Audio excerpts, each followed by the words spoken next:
আমি অনুরোধ করব যে লাইভটা যেন আজকে সকলেই বেশি করে শেয়ার করে, এবং শেয়ার করার মাধ্যমে হিন্দুরা যাতে বুঝতে পারে যে তারা কতটা মূর্খ, অজ্ঞ এই ধরনের কথা তারা বলে, এবং তাদের শাস্ত্র অনুযায়ী মিথ্যাচার করা বৈধ, অন্য ধর্মকে নিজের ধর্ম গ্রাস করতে গেলে অবতার বানানো, ভণ্ডামি করা, সবকিছু কিন্তু তাদের ধর্ম বৈধ।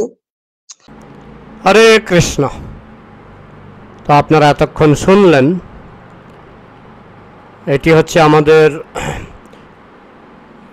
ফেস দ্য পাবলিক এবং ওদের আরও দুটো কি গ্রুপ আছে, এদের যুক্তির উত্তরে দ্বিতীয় পর্ব। আজ আমাদের দ্বিতীয় পর্ব। প্রথম পর্ব আমি প্রকাশ করেছিলাম। তো দ্বিতীয় পর্বে আমাদের প্রধান বিষয় হবে, যেখানে বক্তা যা বললেন আপনারা শুনেছেন। বক্তা বলছেন যে হিন্দুদের মধ্যে আমাদের শাস্ত্রে মিথ্যাচার করার অনুমতি আছে এবং অন্য ধর্মকে গ্রাস করার জন্য মিথ্যাচার করার অনুমতি আমাদের সনাতন শাস্ত্রে নাকি দেওয়া হয়েছে। তা আমি বলবো, আপনি যে কথাটা বললেন এটা গীতার কত নম্বর অধ্যায়ের কত নম্বর শ্লোকে আছে, কিংবা শ্রীমদ্ ভাগবতের কত নম্বর অধ্যায়ের কত নম্বর শ্লোকে আছে, কিংবা কোন পুরাণে? আমাদের তো 18টা পুরাণ আছে, 108টি উপনিষদ আছে, কিংবা বেদ বেদান্ত অনেক গ্রন্থ আমাদের আছে। তো আপনি যে বললেন যে সনাতন ধর্মে বা হিন্দু ধর্মে এই ধরনের মিথ্যাচার করে অন্য ধর্মকে গ্রাস করার অনুমতি আমাদের সনাতন শাস্ত্রে আছে, এটা রেফারেন্স তো দেননি আপনি। তার মানে আপনি নিজেই মিথ্যাচারী। আপনি নিজেই তো মিথ্যাচার করেই আপনার ভিডিও শুরু করলেন। তো আপনি নিজেই মিথ্যাচারী হয়ে আপনি কোনো রেফারেন্স না দিয়ে একটা বদনাম যে সনাতন ধর্মে মিথ্যাচার করার অনুমতি আছে, আপনি যে বদনামটা দিলেন এটা রেফারেন্স কোথায়? বলুন যে গীতার এত নম্বর অধ্যায়ের এত নম্বর শ্লোক, কিংবা ভাগবতের এত নম্বর অধ্যায়ের এত নম্বর শ্লোক আপনি রেফারেন্স দিন। যদি রেফারেন্স না দিয়ে কিছু বদনাম দিয়ে থাকেন তাহলে তো আপনি নিজেই মিথ্যাচারী। তার মানে কি আপনাদের মুসলমান ধর্মে মিথ্যাচারের অনুমতি আছে নাকি? না হলে আপনি রেফারেন্স ছাড়া আমাদের সনাতন ধর্মের নামে একটা বদনাম, কত সহজে একটা বদনাম দিয়ে দিলেন, অথচ কোনো রেফারেন্স নাই। আমি যখন কোনো রেফারেন্স দিই না তখন আপনাদের মধ্যে চিৎকার চেঁচামেচি শুরু হয়ে যায়, রেফারেন্স কোথায়, রেফারেন্স কোথায়? আমি আমার ভিডিওতে যা কিছু বলেছি সেগুলির রেফারেন্স আমি দিতে পারবো, কিন্তু আপনি যা বলেছেন তার রেফারেন্স আপনি দিন। যদি না দিন তাহলে আমি বুঝে নেব আপনি নিজেই মিথ্যাচারী। তো এইভাবে আপনাদের ওয়াজিদের মধ্যে অনেকেই অনেক মিথ্যা কথা বলেছেন। আমি জাকির নায়েকের অনেক মিথ্যা কথা ধরেছি, অনেকেই অনেক মিথ্যা কথা বলেছেন। ব্রাদার রাহুলও কিছু মিথ্যা কথা বলেছেন। যদা যদা হি ধর্মস্য গ্লানির্ভবতি ভারত, সেখানে তিনি মিথ্যা কথা বলেছেন যে ভারত মানে শুধু ইন্ডিয়া। এই ধরনের মিথ্যা কথা আমি আরও দেখেছি, অনেক ভিডিওতে আমি দেখেছি যে ডক্টর জাকির নায়েক তিনি বলেন যে কলকি অবতার নাকি হযরত মুহাম্মদ। এগুলি যে মিথ্যা কথা, মিথ্যাচার, সেটা আমি অনেক ভিডিওতে আমি একেবারে কলকি পুরাণ থেকে পরে পরে শুনিয়েছি কি করে তিনি মিথ্যাচার করেছেন। ভবিষ্য পুরাণে হযরত মুহাম্মদের উল্লেখ আছে এবং সেখানে তিনি ডক্টর জাকির নায়েক বলেছেন যে সেটা হচ্ছে হযরত মুহাম্মদের গুণকীর্তন, প্রশংসা। কিন্তু আমি ভিডিওতে দেখিয়েছি যে সেখানে নিন্দা করা হয়েছে, প্রশংসা করা হয়নি, নিন্দা করা হয়েছে। আমি একেবারে সংস্কৃত শ্লোক সহ ভিডিও বানিয়েছি। তো আপনারা যে বললেন যে আমাদের সনাতন ধর্মে মিথ্যাচারের অনুমতি আছে, রেফারেন্স দিন, তাহলে আমি দেখছি আপনারা কতটুকু নিজেরা মিথ্যাচারী, নাকি আপনাদের মানে কি বলবো, যে নিজেরা মিথ্যাচারী হয়ে অন্যের উপর মিথ্যাচারী বদনাম আপনারা চাপিয়ে দিচ্ছেন, কোনো রেফারেন্স ছাড়াই বলে দিলেন, মনের মতো কাল্পনিকভাবে বলে দিলেন যে সনাতন ধর্মে অন্য ধর্মকে গ্রাস করার জন্য মিথ্যাচারের অনুমতি আছে। তো আপনারা তো নিজেরাই মিথ্যাচারী। বহু ওয়াজির মুখে আমি বহু মিথ্যা কথা শুনেছি। এই নিয়ে আমি আজকে আপনাদের কিছু বক্তব্য, ওয়াজিদের কিছু বক্তব্য শোনাবো, যেগুলিতে তারা মিথ্যাচার করেছেন, এবং এই সমস্ত মিথ্যাচার নিয়ে আমার অনেক ভিডিও আছে। তো চালনি বলে সূচ, তোর পিছে কেন ছেদা। চালনি সূচকে বলছে যে তোর পিছে কেন ছেদা। চালনির তো অসংখ্য ছেদা, সে কি করে সূচের সমালোচনা করে। তা আপনাদের আমি অনেক ভিডিও দেখাতে পারবো যে ভিডিওগুলিতে আপনারা মিথ্যাচার করেছেন। এই নিয়ে আমার অলরেডি ইতিমধ্যে আমার অনেক ভিডিও প্রকাশ হয়ে গেছে। আপনারা তো আমার নামই জানেন না। কেউ বলে প্রেমরঞ্জন, কেউ বলে প্রেমানন্দ, মানে আমার নামটা বানান করে পড়ার ক্ষমতা নাই। আপনারা সমালোচনা শুরু করেছেন, মিথ্যাচার শুরু করেছেন। নিজেরা মিথ্যাচারী হয়েও বিনা যুক্তিতে, বিনা কারণে আপনারা আমাদেরকে মিথ্যাচারী বদনাম দিচ্ছেন। টু দ্য পয়েন্ট কথা বলুন, ধরা পড়ে যাবে কে মিথ্যাচারী। তো যাই হোক, তো আপনি যে এই পয়েন্টটা বললেন যে আমাদের মিথ্যাচার করার অনুমতি আছে অন্য ধর্মকে গ্রাস করার জন্য, সেটা যে নিজেই আপনি একটা মিথ্যাচার করেছেন, সেটাই আজকে আমার বক্তব্য। এবং আপনাদের ওয়াজিদের মধ্যে কীরকম মিথ্যাচার হয় সেগুলি আমি আজকে একটা ভিডিও ক্লিপসে দেখাবার চেষ্টা করব। হরে কৃষ্ণা। এরপর মুসলমান হলো নীল আর্মস্ট্রং। 1 বছর পর 1969-এ চাঁদে গেল, চাঁদ ফাটা দেখা নসিব খুলে গেছে। পৃথিবী এসে 1970 সালে কালিমা পড়ে মুসলমান। আমেরিকায় আরেকটা ধাক্কা লাগলো, সুবহানাল্লাহ পড়ে। এরপরে মুসলমান হলো ডক্টর মরিস বুকাইলি। পুরো ইউরোপ কেঁপে গেল, কারণ উনি ফ্রান্সের সার্জন ছিল। পুরো ইউরোপটা কেঁপে গেল। এভাবে মুসলমান হতে শুরু করলো গোটা বিশ্বের সেলিব্রিটিরা। এই যে মুফতি আব্দুল্লাহ মাসুদ, আপনি কি আমাকে শুনতে পেয়েছেন? এবং আপনি মাওলানা মিজানুর রহমান আজহারী সাহেবের বক্তব্যটা শুনেছেন? এটা হচ্ছে সামান্য কয়তো, তিনি কয়েকজনের নাম বলেছেন, কিন্তু আমরা পুরোটা এখানে শো করিনি। কিন্তু এইভাবে তারপরেও বিভিন্ন ওয়াজ মাহফিলে আমরা যখন দেখি, বাংলাদেশে বিশেষ করে নানান শ্রেণীর অন্য ধর্মের যারা আছেন তারা ইসলামের পতাকা তোলা আশ্রয় নিচ্ছেন। এই বিষয়টিকে আপনি কিভাবে দেখেন? এবং চাঁদ ফাটা দেখেছে, আমাদের হাদিস শরীফে আছে যে হুজুর পাক সাল্লাল্লাহু আলাইহি সাল্লাম যে চাঁদ ফাটিয়েছেন, চাঁদের ২ ভাগ করেছেন, সেই ২ ভাগ দেখেই তিনি কিন্তু মুসলমান হয়ে গেছেন। এই ব্যাপারে আপনার বক্তব্য কি হতে পারে? ইসলামের বা ইসলামপন্থী যারা, তাদের ইসলামকে বাঁচিয়ে রাখার জন্য দুটো অস্ত্র তারা সবচেয়ে বেশি ব্যবহার করে এই যুগে এসে, বর্তমান সময়ে। প্রথম অস্ত্রের নাম হচ্ছে মিথ্যাচার, আর দ্বিতীয় অস্ত্রের নাম হচ্ছে আপনার সন্ত্রাস। মিথ্যাচার এবং সন্ত্রাসের মাধ্যমে তারা ইসলামটাকে টিকিয়ে রেখেছে। কারণ এই যে মিজানুর রহমান আজহারী প্রথম যে কথাটা বললেন যে মোহাম্মদ আলী ইসলাম গ্রহণ করেছেন, এটা ঠিক। কিন্তু তারপরে যেটা বললেন নীল আর্মস্ট্রং ইসলাম গ্রহণ করেছেন, এর সপক্ষে একটাও প্রমাণ নেই। কেবলমাত্র আপনার পাকিস্তান, মালয়েশিয়া আর বাংলাদেশের কিছু পত্রপত্রিকায় লিখেছে ওই ইসলাম গ্রহণ করেছে, ওই পর্যন্ত। কিন্তু কোনো প্রমাণ নেই। নীল আর্মস্ট্রং যদি ইসলাম গ্রহণ করেন, তার নীল আর্মস্ট্রং খুব বেশি বছর আগে মারা যাননি। নীল আর্মস্ট্রং এর কোনো স্টেটমেন্ট আছে কিনা, তার কোনো ভিডিও বক্তব্য আছে কিনা, নেই।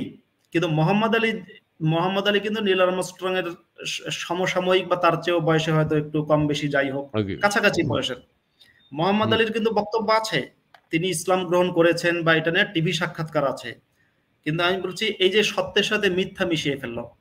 তারপরে হুজুররা আর একটা কথা বলে যে মাইকেল জ্যাকসন নাকি ইসলাম গ্রহণ করেছেন, এটাও মিথ্যা কথা। তারা বলছেন যে সুনিতা উইলিয়ামস নাকি ইসলাম গ্রহণ করেছেন, এটা মিথ্যা কথা। এখন পুরো ফ্রান্সের এত কোটি মানুষের মধ্যে একজন মরিস বুকাইলি যদি ইসলাম গ্রহণ করেন, যদিও মরিস বুকাইলি ইসলাম গ্রহণ করেছেন সেটা কিন্তু প্রমাণ পাওয়া যায়নি, কিন্তু যদি ধরলাম যে উনি ইসলাম গ্রহণ করেছেন, হ্যাঁ, আমি সরাসরি মরিস বুকাইলি ইসলাম গ্রহণ করেছেন এটাকে আমি রিফিউজ করতে পারছি না, কারণ এর সপক্ষে আমার কাছে প্রমাণ নেই। কিন্তু নীল আর্মস্ট্রং ইসলাম গ্রহণ করেছেন, এটা মিথ্যা কথা, তার সপক্ষে প্রমাণ আছে। এটা ভয়ঙ্কর মিথ্যা কথা। তারপরে যে তিনি যে চাঁদ ২ ভাগ দেখেছেন, চাঁদ ২ ভাগ সম্পর্কে আপনার কোনো বক্তব্য আছে? চাঁদ ২ ভাগ যে দেখেছেন নীল আর্মস্ট্রং, এটা নীল আর্মস্ট্রং কি কোথাও কোনো বক্তব্যে বলেছেন যে আমি চাঁদ ২ খণ্ডিত দেখেছি? একটা বক্তব্য নেই, নীল আর্মস্ট্রংয়ের কোনো লেখা নেই, কোনো ভিডিও বক্তব্য নেই, কোনো অডিও নেই, কোথাও নীল আর্মস্ট্রং কিন্তু দাবি করেননি। এমনকি নীল আর্মস্ট্রং আমেরিকার যে মহাকাশ সংস্থার অধীনে তিনি যে চাঁদে গেছিলেন, সেই মহাকাশ সংস্থার কেউ কি কোনোদিন বলেছে চাঁদে তারা ফাটল দেখেছে? কেউ কিন্তু বলেনি। এবার চাঁদে কি ফাটল নেই? চাঁদে ফাটল আছে, পৃথিবীতেও থাকতে পারে, পৃথিবীতেও তো ফাটল আছে। পৃথিবীতে ফাটল আছে কিনা, কিন্তু যে যে ফাটলটা বলা হয় যে পুরো চাঁদ পুরোটা ভাগ হয়ে আবার পরে জোড়া লেগেছে, সেই ফাটল, এটা হুজুরদের জাস্ট মিথ্যাচার। নীল আর্মস্ট্রং ইসলাম গ্রহণ করেননি, এটা হুজুরদের মানে ইসলাম গ্রহণ করেননি, এবং এই যে ওর ইসলাম গ্রহণ করার কাহিনী বানিয়ে বলে, এটা মিথ্যাচার। আর তারপরে আর একটা কথা আছে আমার, যে এই যে ধরুন নীল আর্মস্ট্রং তো এটা উনি তো ইসলাম গ্রহণ করেননি, কিন্তু মোহাম্মদ আলী ইসলাম গ্রহণ করেছেন, বা আরো কেউ কেউ যেমন ইউসুফ চেম্বার নামে একজন ইসলাম গ্রহণ করেছেন। ওকে, আমি মেনে নিলাম যে ইসলাম গ্রহণ অনেক মানুষই করে, কিন্তু ইসলাম ত্যাগ করছে তার চেয়ে অনেক বহুগুণ বেশি মানুষ। এই যে ধরুন আজকে বাংলাদেশের লক্ষ লক্ষ মানুষ ইসলাম ত্যাগ করেছে, আমি ইসলাম ত্যাগ করেছি। কই হুজুররা কি আমার নাম নিয়ে ওয়াজের মধ্যে বলে যে আলহামদুলিল্লাহ মাশাআল্লাহ আমাদের এক ভাই আব্দুল্লাহ আল মাসুদ উনি ইসলাম ত্যাগ করেছেন, উনি নাস্তিক হয়ে গেছেন? ওই হুজুররা তো সেটা বলে না।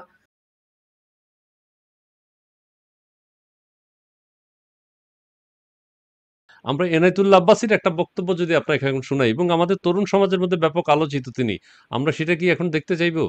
আমরা এনায়েতুল্লাহ আব্বাসী সাহেব বিজ্ঞান সম্পর্কে যে কথাটি বলেছেন আপনাকে এখনই দেখাই। জি প্লিজ। তাহলে বলতেছি, দুই এক পাতা বিজ্ঞান পড়লে নাস্তিক হয়, আর পুরা বিজ্ঞান পড়লে আল্লাহর সামনে মাথা নত হয়। সময় নিয়ে চিন্তা করে পৃথিবীতে সময়, টাইম, এটা নিয়ে সবচেয়ে সুন্দর গবেষণা হচ্ছে আইনস্টাইনের। আইনস্টাইন ইহুদি ছিল, কিন্তু সবচেয়ে বেশি সে কোরআন শরীফ পড়ত। মৃত্যুর পর আইনস্টাইনের বাড়িতে সবার উপর পাওয়া গেছে কোরআন শরীফ। হ্যাঁ, এই যে এই কথাটাই আপনারা দেখাতে চেয়েছি, এবং প্রত্যেকে যে কোরআন শরীফ পড়ে, পবিত্র কোরআন থেকে যে আমাদের সায়েন্সের উদ্ভব, এবং আমি আরেকটা ওয়াজ শুনেছি যে মোবাইল কিভাবে আবিষ্কার হলো, একজন হুজুরের ওয়াজ, সেটা চমৎকার। সেটি তিনি এক্সাম্পল দিয়েছেন যে মদিনা থেকে হুজুর পাক সাল্লাল্লাহু সাল্লাম হজরত আলী সাহেবের সাথে, আলীর সাথে যেভাবে কথা বলেছেন মক্কাতে, এবং সেইভাবে যে কথা বলেছেন কোনো কানেকশন ছাড়া, সেখান থেকে চিন্তা করেই আজকের এই মোবাইল ফোন, যে মোবাইল ফোন আমরা কথা বলি।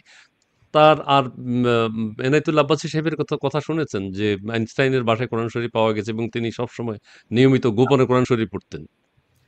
আমি এখানে একটু জানতে চাই আব্বাসীর কাছে যে আইনস্টাইন নামে আসলে আমি কাউকে চিনি না। আব্বাসী যে উচ্চারণ, হ্যাঁ না, উনি বলেছেন আইনস্টাইন, তা আইনস্টাইন নামে আসলে কেন কাউকে আমি চিনি না। আইনস্টাইন নামের কোনো বিজ্ঞানী ছিল কিনা, বা সেই বিজ্ঞানী এনায়েতুল্লাহ আব্বাসীর শ্বশুর কিংবা চাচা কিংবা ভাতিজা কিনা, তাও আমি জানি না।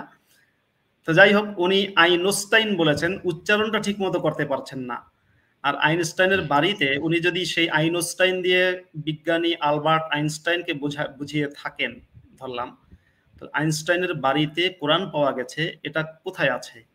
এটা মানে কোন বইতে লেখা আছে, কোন বিজ্ঞানী দাবি করেছেন? কোথাও নেই। আমি তখন একটা কথা বলেছিলাম যে ইসলামটা টিকে রয়েছে মিথ্যা এবং সন্ত্রাস, এই দুটো জিনিসের উপরে। আব্বাসীর এটা আরেক মিথ্যাচার, যেখানে আইনস্টাইনের বাড়িতে কোরআন পাওয়া গেছে, এটা একেবারে মিথ্যা কথা, কোথাও নেই। উনি দেখাতে পারবে না, চ্যালেঞ্জ করলে উনি দেখাতে পারবে না।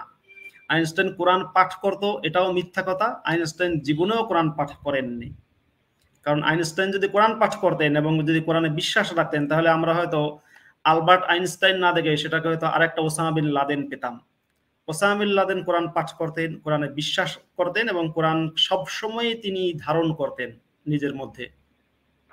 আপনি বলতে চাচ্ছেন আইনস্টাইনের বাসায় কোরআন শরীফ পাওয়া যায়নি এবং তিনি কোরআন পড়েননি, কিন্তু কিছু কিছু আমাদের যে ইসলামী চিন্তাবিদ স্কলার যারা রয়েছেন তারা বলছেন যে নাসার বিজ্ঞানীরাও পবিত্র কোরআন শরীফ পড়েন গোপনে, এই আইনস্টাইনের মতো। এনায়েতুল্লাহ আব্বাসী সাহেব যেভাবে বলেছেন, এবং গোপনে নাসার বিজ্ঞানীরা না হলে তারা এই যে চাঁদে যাওয়া, মঙ্গলে যাওয়া এবং মহাশূন্যে অভিযান, এগুলো কিন্তু সেখান থেকেই বেরিয়েছে।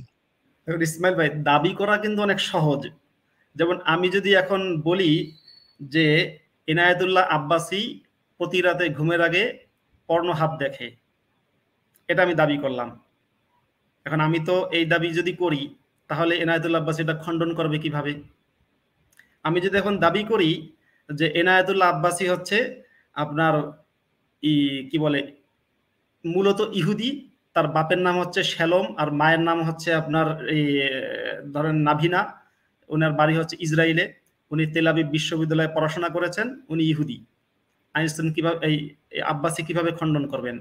তা আমরা যখন কিছু দাবি করব, তো সেই দাবিটাকে যখন কেউ চ্যালেঞ্জ করবে তখন প্রমাণ দিতে হবে।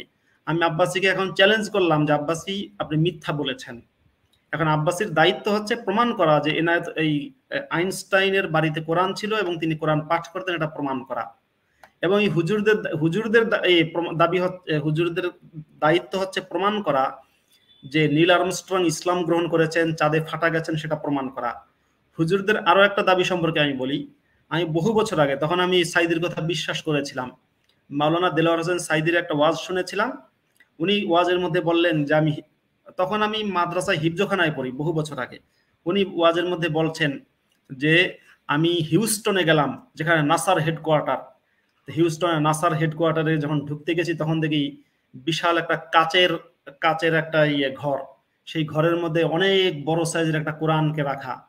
তা আমি জিজ্ঞাসা করলাম তাদেরকে যে আপনারা কোরআনকে এখানে রেখেছেন কেন? তখন নাসার বিজ্ঞানীরা নাকি দেলোয়ার হোসেন সাইদিকে বলেছে যে আমরা যত বিজ্ঞানের যা আবিষ্কার করি সবই এই বই থেকে পেয়েছি, এই জন্য এই বইটাকে সম্মান করে আমরা এখানে রেখেছি। এখন ঘটনা হচ্ছে এই দাবিটা আমরা নিরপেক্ষ কোনো সূত্র থেকে পেয়েছি কিনা, এই দাবির পক্ষে প্রমাণ পাইনি। অর্থাৎ এখনো তো নাসা আছে, এখন নাসার হেডকোয়ার্টারে গিয়ে কেউ দেখুক যে কোরআন আছে কিনা সেখানে। মানুষ তো এখন খুব সহজেই যেতে, অনেকের পক্ষে যাওয়া সম্ভব যারা আমেরিকায় থাকে, দেখুক নাসার হেডকোয়ার্টারে কোরআন আছে কিনা। আমার কথা হচ্ছে হুজুরদের কথা, আপনারা যারা মানে মুসলিম যারা আছে তাদের উদ্দেশ্যে আমার বক্তব্য যে হুজুরদের কথা বা রাজনীতিবিদদের কথা বিশ্বাস করবেন না, আগে যাচাই করে দেখবেন। আপনি ইসলাম পালন করছেন, ওকে, আপনার প্রতি আমার কোনো শত্রুতা নেই, আপনি আগে যাচাই করে দেখুন। যাচাই করার জন্য কয়েকটা জিনিস যাচাই করতে হবে। প্রথমত, তথ্যদাতা যিনি তথ্যটা দিচ্ছেন তিনি কতটা চরিত্রবান।